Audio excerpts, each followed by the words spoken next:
ඔයාලා හැම කෙනෙක්ම ඉතාම ආදරෙන් පිළිගන්නවා. ඉතින් අපි අද කතා කරන්න යනවා යාකෝබ් පොතේ කියනවා ක්‍රියා නැති ඇදහිල්ල මැරිලා කියලා යාකෝබ් පොතේ සඳහන් වෙනවා. යාකෝබ් 2:17. නමුත් අපි තවදුරටත් බැලුවොත් සුද්ධ බයිබලයේ අලුත් ගිවිසුමේ මතෙව්, මාර්ක්, ලූක්, යොහාන් කියන පොත් හතරෙම අපිට යේසුස් වහන්සේ කළා වූ ක්‍රියාවල් ගැන මනවින්ම පැහැදිලි කරනවා. උන්වහන්සේගේ අතින් කළා වූ හාස්කම්, පුදුම ලකුණු, ඒ හැම දෙයක්ම මතෙව්, මාර්ක්, ලූක්, යොහාන් කියන පොත් හතරේ හොඳටම සඳහන් වෙනවා. ඒක කීප විටක් බලන්න ඒකට අපිට ආසාවක් ඇති වෙනවා. ඒක කියවන්න අපිට ඒක දර්ශනයක් වගේ පේන්න පටන් ගන්නවා. ඒ ක්‍රියාවල් අපිට මැවෙන්න පටන් ගන්නවා. ඒත් එක්ක අපේ ඇදහිල්ල වර්ධනය වෙනවා. උන්වහන්සේ කළා වූ දේ දකිනකොට, අහනකොට උන්වහන්සේ අපේ දෙවියන් වහන්සේ නිසා, අපි ස්වාමිත්වය දෙන නිසා උන්වහන්සේට අපිට ඒ ක්‍රියාවල් ගැන ආසාවක් ඇති වෙනවා. ප්‍රබෝධයක් ඇති වෙනවා. ඒවා අපිටත් කරන්න නැත්තම් කියලා හිතෙනවා. එතකොට ඒ මතෙව්, මාර්ක්, ලූක්, යොහාන් පොත් හතරෙන් අපිට උගන්වන්නා වූ සියල්ල ඉගෙනුවේ අපිට ඒ දේ ඉගෙනගෙන ප්‍රශ්න පත්‍රයකට උත්තර ලියන්න නෙවෙයි. කෙනෙක් අහුවම උත්තර දෙන්න නෙවෙයි. වචනේ දැනගත්තා වූ කෙනෙක් කියලා රටට ලෝකෙට හඳුන්වන්න නෙවෙයි. ස්වාමීන් වහන්සේ මේ පොත් හතර තුලින් අපේ ජීවිතවල දෙක කාවැද්දී සුද්ධාත්මයන් කරන කොටගෙන මේවා පාවිච්චි කරනවා. යේසුස් වහන්සේ කිව්වා මම යනවා ස්වර්ගයට, මම සුද්ධාත්මයන් වහන්සේ නුඹලා වෙනුවෙන් එවනවා කියලා. ඒ වගේම සුද්ධාත්මයන් වහන්සේ එව්වා. පෙන්තකොස්ත දවසේ සුද්ධාත්මයන් වහන්සේ ප්‍රකාශ වුණා. ඒ ක්‍රියාපොත අපි පටන් ගන්නකොට මතෙව්, මාර්ක්, ලූක්, යොහාන් පොත් හතර අවසන් කරලා තමයි පස්වන පොත විදිහට ක්‍රියාපොත පටන් ගන්න. ඉතින් අපේ ජීවිතයේ මේ මතෙව්, මාර්ක්, ලූක්, යොහාන් පොත් හතරේ තියෙන අධ්‍යයනය අපේ ජීවිතයට ඇතුළු කරගත්තාම, මේ වචනේ, මේ දර්ශනය ඇතුළු කරගත්තාම හොඳ ඇදහිල්ලක් අපේ ජීවිතේ ගොඩනගනවා මේ පොත් හතරෙන්.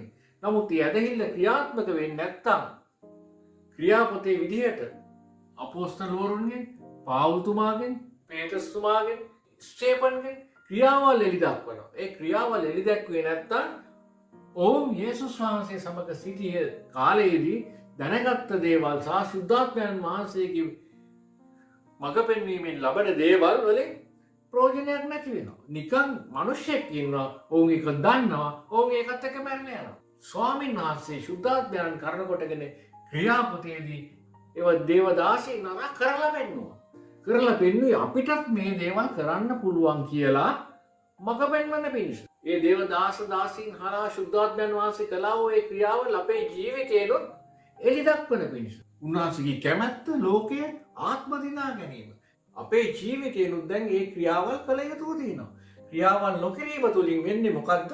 අපි ගොඩනගාගත්ත අපේ ජීවිතයේ ඇති වුණා වූ ඇදහිල්ල නිෂ්ඵල වෙලා යනවා.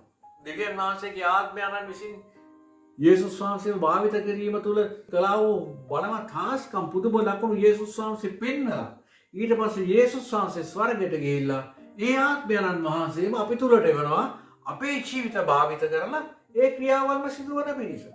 පාවුල්තුමා, පේතෘස්තුමා, ස්තේපන්ලා තව බොහෝ දෙනෙක් ඒ ක්‍රියාවල් සුද්ධාත්මයන්න් කරන කොටකට ඒ ක්‍රියාවල් කරලා යේසුස් යන නාමය මහිමයට පත් කළා. දැන් අපිත් කළ යුතුව තියෙන්නේ ඒ ක්‍රියාවල් අපේ ජීවිතයෙන් කරලා උන්වහන්සේව මහිමයට, ගෞරවයට පත් කරන එක. සුද්ධාත්මයන් වහන්සේ යේසුස් වහන්සේ එව්වේ අපි සුද්ධාත්මයන් වහන්සේව භාවිත කරලා අපේ ජීවිතේ බලවත් කරගන්න අතර අන් අයගේ ජීවිතවලට සුද්ධාත්මයන් වහන්සේ හරහා පාපයෙන් තොර ජීවිත බවට ඔවුන්ගේ ජීවිත පත් කරන්න.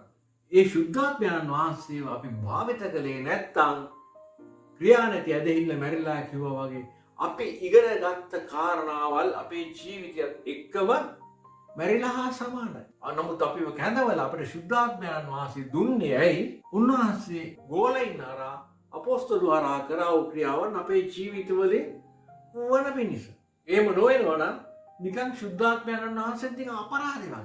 ප්‍රයෝජනයක් ගන්න නැති, වටිනකමක් තියෙන, අගයක් තියෙන කෙනෙක් වගේ. මතෙව්, මාර්ක්, ලූක්, යොහාන් පොත් අපි අධ්‍යයනය කරාම අපි ඇදහිල්ල කොට නැගුවා. අපි මේ පාවුල්තුමා කරපු දේ, ඒ පේත්‍රස්ලා කරපු දේ, ස්තේපන්ලා කරපු දේවල් අපි ඒ ආකාරයෙන් කරන විට සුද්ධාත්මයන් වහන්සේගේ සුද්ධාත්ම බලය අපි තුළින් විද්‍යාමාන වෙනවා. එහෙම නැත්නම් ක්‍රියාත්මක වෙනවා. පවුල්තුමාගේ පිස්නාගඩයකින් බලවත් හාස්කම් සිද්ධ වුණා. ක්‍රියාපොත අධ්‍යයනය කිරීමේදී ඔබටත් මටත් ඒ ආකාරයෙන් ක්‍රියාත්මක වෙන්න හැකියාව තියෙනවද නැද්ද? හැකියාව තියෙනවා. අපි ඒක අධ්‍යයනය කරනකොට උන්වහන්සේ අපිව භාවිත කරනවා ඒ ආකාරයෙන් රෝගීන් සුවපත් කරන්න, හාස්කම් කරන්න. ඒ වගේම පේතෘස්ගේ හෙවණැල්ල නිසා ක්‍රියාපොතේ මිනිස්සු සුවපත් වුණා. ඒ වගේ ඔබගේ ජීවිතේ, මගේ ජීවිතේ හෙවණැල්ල නිසා මිනිස්සු සුවපත් වෙන්න පටන් ගන්නවා.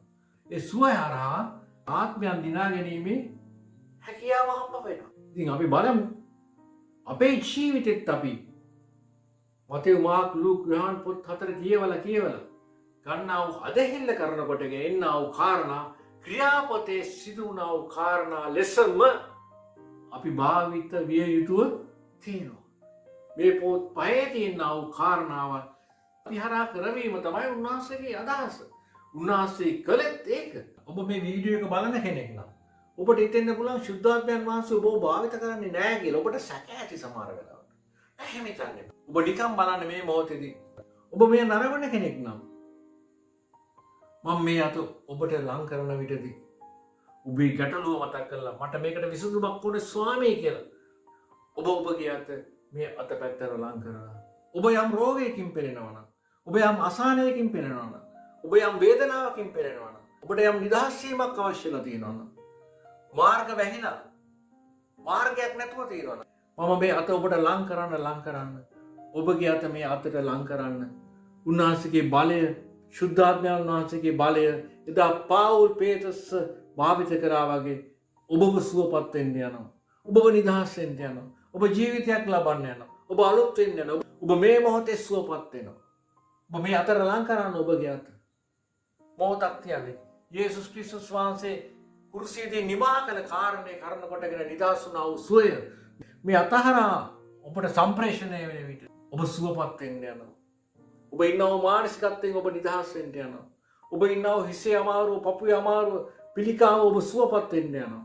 ඔබ අත්දකින්නේද? ස්වාමිනී මේ අතට අත තබන්නව හැම කෙනෙක්වම, මේ අතට අත දික් කරන්නව හැම කෙනෙක්වම මේ මොහොතේ ඔබ වහන්සේ සුවපත් කරමනව. ඔවුන්ගේ ජීවිතවලට සුවය ප්‍රකාශ කරනවා. ඔබ වින්දා වූ කස පාරවල් වලින්ද කුරුසියේ පූජාව කරනකොටගෙනද නිදහස් වුණා වූ සුවය මේ මොහොතේ ඔබගේ ජීවිතවලට ගලා එනවා. යේසුස් ක්‍රිස්තුස් වහන්සේම මලවුන්ගෙන් උත්ථානය කළා වූ ඔබ වහන්සේගේ ආත්මයන් විසින් මොවුන්ව සුවපත් කරමනව. යේසුස් ක්‍රිස්තුස් වහන්සේගේ ශුද්ධ වූ බලවන්ත වූ ජීවමාන වූ නාමයෙන්. ආමේන්. ඔබ ලබන්නේ සුවය මේ මොහොතේ. ඔබ අත්දකින්නේ සුවය මේ මොහොතේ. අනිත් පොත් බලන්න එපා කියන එක නෙමෙයි මේ කියන්නේ. මේ ක්‍රියාවල්, මේ පොත් පහ ඇතුළේ වෙන්නා වූ ක්‍රියාවල් සිදු වෙමින් යනකොට ඔබට අනිත් පොත් පහ උදව් වෙන්න යනවා. ඔබගේ ඇදහිල්ල ගොඩනගා ගන්න. ඔබ ස්වාමීන් වහන්සේව තව තවත් දුරටත් හඳුනා ගන්න. තව තවත් යේසුස් වහන්සේට ලං වෙන්න. තව තවත් ශුද්ධාත්මයන් වහන්සේ කවුද කියලා වටහා ගන්න. නමුත් ඒ ඔක්කොම හොඳයි. නමුත් ප්‍රධාන කොට ක්‍රියාපොත ඔබ ක්‍රියාවට නැංවිය යුතුව තියෙනවා. ප්‍රධාන කොටේ පොත් 4 සමග ක්‍රියාපොත ක්‍රියාවට නම් වන අතර ඔබ අනිත් පොත් අධ්‍යයනය කරමින් ඔබගේ ඇදහිල්ල වර්ධනය කර ගන්න. ඔබේ ජීවිතය වර්ධනය කර ගන්න. හොඳයි. ස්තුතියි ඔබ හැමදේම.